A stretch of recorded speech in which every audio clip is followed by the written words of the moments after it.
Hello అండి, ఇది day 4 in Vijayawada. మా ఏరియాలో వాటర్ ఫ్లోటింగ్ అనేది కాస్త తగ్గింది. థర్డ్ డేతో కంపేర్ చేసుకుంటే నిన్నటికి ఇవాళకి వాటర్ లెవెల్ అనేది ఈక్వల్గా ఉంది. ఎందుకంటే నైట్కి నైట్ ఫుల్గా వర్షం పడడం వల్ల వాటర్ ఫ్లోటింగ్ అనేది ఏమాత్రం తగ్గలేదు.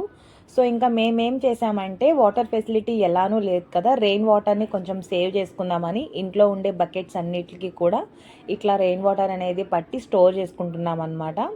ఎందుకంటే మాకు ఒక 4 డేస్ నుంచి వాటర్ ఫెసిలిటీ కానీ కరెంట్ ఫెసిలిటీ కానీ అలాంటిది ఏమీ లేదు. ఇంకా రాబోయే ఒక 10 డేస్ వరకు ఇదే పరిస్థితిలో ఉంటామని చెప్పేసి అనౌన్స్మెంట్ కూడా వచ్చింది. ఇంకా రోడ్ మీద వాటర్ చూసుకున్నట్లయితే ఒక్కటే లెవెల్లో ఉంది. బట్ ఇళ్లలో ఉండే వాటర్ మొత్తం కూడాను బయటికి వచ్చేసాయి. ఆల్మోస్ట్ అందరూ కూడా క్లీనింగ్ అనేది స్టార్ట్ చేశారు. సో ఇవాల్టి అప్డేట్ అయితే ఇదన్నమాట. రేపటికి వాటర్ ఫ్లోటింగ్ ఏమైనా కాస్త తగ్గిద్దేమో చూడాలి మరి. Thank you for watching. Bye.